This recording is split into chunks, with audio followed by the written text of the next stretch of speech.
தேங்காய் திரட்டி பால் கேக் பண்ணி கஸ்டர்ட் ஆப்பிள். குக் வித் கோமாளியில் நம்ம நந்தகுமார் ப்ரோ பண்ணியிருந்த ரெசிபியை தான் இன்னைக்கு நம்ம ட்ரை பண்ண போகிறோம். ஃபஸ்ட்டு கஸ்டர்ட் ஆப்பிள் வச்சு ஐஸ்கிரீம் பண்ணிடலாம்.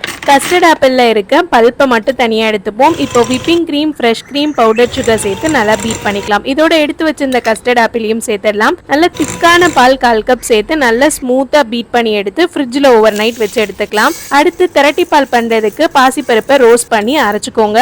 இதோட தேங்காய், வெல்லம், ஏலக்காய், கொஞ்சம் உப்பு சேர்த்து நல்லா தண்ணி விட்டு அரைச்சு எடுத்துக்கலாம். நெய் சேர்த்து அல்வா பதம் வர வரைக்கும் நீங்க இதை குக் பண்ணி எடுத்துக்கணும். அடுத்து நம்ம கேக் பண்ண போறோம். முட்டை, சர்க்கரை, எண்ணெய், வெனிலா எசன்ஸ் எல்லாத்தையும் நல்லா பீட் பண்ணிடுங்க.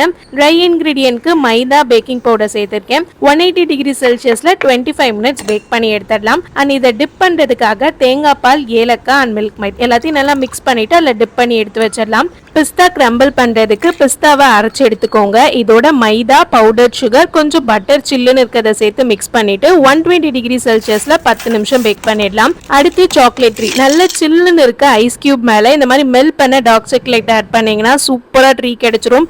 லாஸ்டா சுகரை கேரமலைஸ் பண்ணிட்டு நல்லா ஒரு ஃபோக் வச்சு இந்த மாதிரி ஸ்ப்ரெட் பண்ணீங்கன்னா த்ரெட்டா அழகா கிடைக்கும். இப்போ நம்ம பண்ணி வச்சிருக்க எல்லா காம்போனன்ட்ஸையும் பிளேட் பண்ணிடலாம். 10க்கு இந்த டெசர்ட்க்கு எவ்வளவு மார்க் கொடுக்கலாம் அப்படின்னு கமெண்ட்ல சொல்லுங்க.